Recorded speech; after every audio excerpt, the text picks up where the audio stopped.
APWJ చేసిన మిత్రులకు సభాలంకరించిన రమణ గారికి, కార్యదర్శి కనకయ్య గారికి, అదేవిధంగా ఎలక్ట్రానిక్ సోమసుందర్ గారికి, ఆల్పాడు సురేష్ గారికి, ఎలక్ట్రానిక్ మీడియా రాష్ట్ర అధ్యక్షుడు, రేపు ఏదైతే ఈ రాష్ట్ర మహాసభలను ఒంగోలులో అట్లాగే అందరూ ఈ 2 రోజుల పాటు జరిగే మహాసభలు 2 రోజుల పాటు ఈ తరగతులు నిర్వహించి విజయవంతమయ్యాం.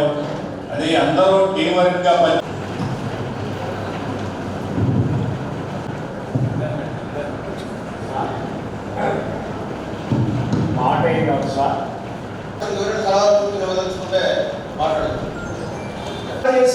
చిత్రహింసలు చేశారు.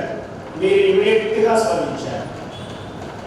2019-2024 మధ్య జర్నలిస్టులు చాలా సమస్యలు ఎదుర్కొన్నారు. జర్నలిస్ట్ అంటే ఏపీయూడబ్ల్యూజే అని అంటారు. మిగతా పెద్దగా పట్టించుకోసారు.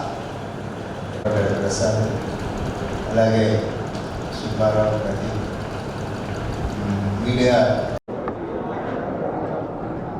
దేశంలో ఇండియన్ జర్నలిస్ట్ యూనియన్, అలాగే రాష్ట్రంలో ఆంధ్రప్రదేశ్ వర్కింగ్ జర్నలిస్ట్ యూనియన్ జర్నలిస్టుల పక్షాన పోరాడుతున్న, పనిచేస్తున్న, జర్నలిస్టుల సంక్షేమం కోసం కృషి చేస్తున్న పెద్ద సంఘాలు.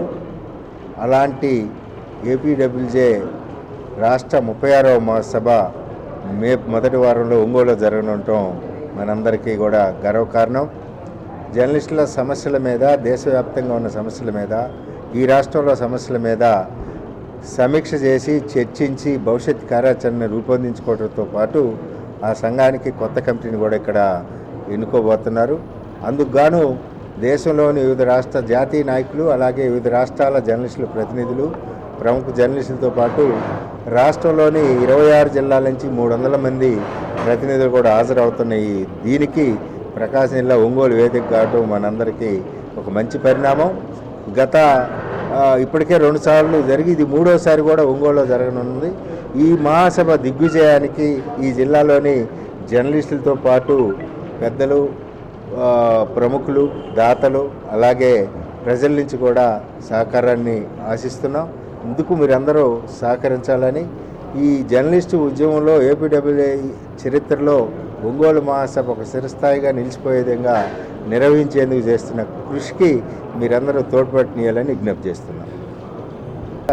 అక్రిడేషన్లు ఇచ్చే విధంగా ఆ నివేదిక, నియమ నిబంధనలు ఉండాలి అని ముఖ్యమంత్రి సూచిస్తూ అవసరమైన మార్పులు చేర్పుల్ని చేయమని, అందుకు గాను జర్నలిస్ట్ సంఘాలతో కూడా ఒక ప్రత్యేక సమావేశం ఏర్పాటు చేసి చర్చించమని సమాచార శాఖ మంత్రికి ముఖ్యమంత్రి చంద్రబాబు నాయుడు గారు సూచించడం జరిగింది. అందులో భాగంగా అది జాప్యం జరిగింది. రెండోది, ఈ రాష్ట్రంలో, దేశంలో కొత్తగా వచ్చిన సోషల్ మీడియా, పుట్టగొడుగుల్లో వచ్చిన యూట్యూబ్లకు అక్రిడేషన్లు, యూట్యూబ్లలో పనిచేసే జర్నలిస్టులకి అక్రిడేషన్లు ఎలా ఇవ్వాలి, అందుట్లో గుర్తింపు పొందిన జర్నలిస్టులు ఎవరు, వాళ్ళని ఎలా గుర్తించాలనే దాని మీద కూడా ఒక డౌటు రాష్ట్ర సమాచార శాఖకు వచ్చింది. దాని మీద కూడా కసరత్తు చేస్తున్నారు. మనం జర్నలిస్టుల్లో సీనియర్ జర్నలిస్టులుగా ఉంటూ 10 సంవత్సరాలు 5 సంవత్సరాల అనుభవం ఉండి యూట్యూబో, పీడిఎఫ్ నిర్వహిస్తున్న వాళ్ళని జర్నలిస్టులుగా గుర్తించి అక్రిడేషన్ చేయమని మనం కోరుతున్నాం.